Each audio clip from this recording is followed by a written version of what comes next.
ইশরাত হতভম্ব।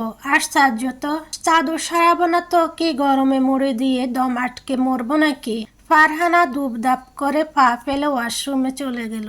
বিয়ে করলে যে জীবন তেজপাতা হয় তা আজ হাড়ে হাড়ে টের পাচ্ছে। স্বাধীনভাবে ঘুমাবো সেটাও হারাম হয়ে যাবে। ইশরাত সেদিকে তাকিয়ে মিনমিন করে গায়, বাঁশবাগানের মাথার উপর চাঁদ উঠেছে ওই। মা গো আমার, বাঁশ খাওয়ানো সিঁড়ির দিদি কই? তারপর বলে, সিরাত আপু, তোর যদি পাই তো দেখিস কি করি। আমারে ইমোশনাল ব্ল্যাকমেল করে নিজের কাজ হাসিল করলি, আর এখন এদিকে সব সহ্য করতে হচ্ছে আমায়। বকা তো আছেই, জীবনের শান্তিও শেষ। প্রতি মুহূর্তে অপ্রস্তুত হচ্ছি, সাথে বাস তো ফ্রি খাচ্ছি।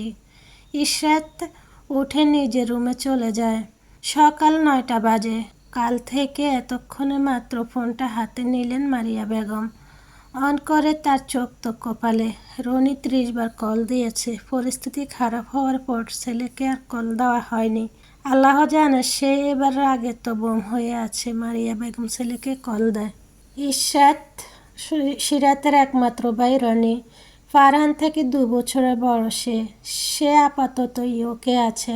ঢাকা বিশ্ববিদ্যালয় থেকে পদার্থবিজ্ঞানে অনার্স করে স্কলারশিপে উচ্চ ডিগ্রি নিতে ইউকে যায়। তার বাংলাদেশের অপছন্দ, তাই আমেরিকায় সেটেল হওয়া একমাত্র লক্ষ্য। ইউকে এখন রাত।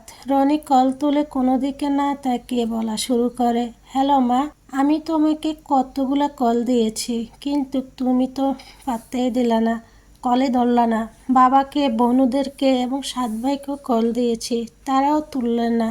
সবাই কি করতেছে বলেন তো? আমি কি বলি নেই বিয়ের পড়ানোর সময় আমাকে কলে রাখতে, নাকি দূরে আছি বলে প্রয়োজন মনে হয়নি? রনি একসাথে সব বলে থামে। মারিয়া বেগম দীর্ঘশ্বাস ফেলে ছেলের দিকে তাকায়। রনি বাবা, সিরাত পালিয়ে গেছে। বিয়েটা ইশরাতের সাথে হইছে, এত ঝামেলা, তাই তোকে আর কল দিতে পারিনি।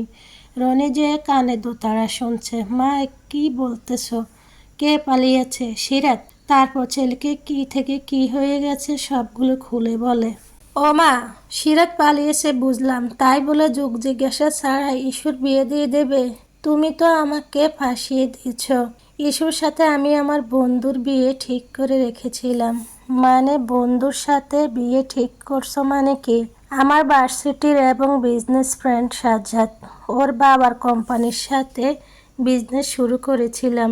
আমার ফোনে ইস্যুকে দেখে ওর পছন্দ করেছিল, আমাকে পাগল করে দিচ্ছিল। তাই ওকে বলেছি সিরাতের বিয়ের পর বাবার সাথে কথা বলবো। ও রাজি হয়েছে। বিজনেস শেয়ার পেতে হোল্ড করেছে, হেল্পও করেছে। কিন্তু তোমরা তো সব ভেঙে দিলে। এতে তো তোর দোষ নেই বাবা।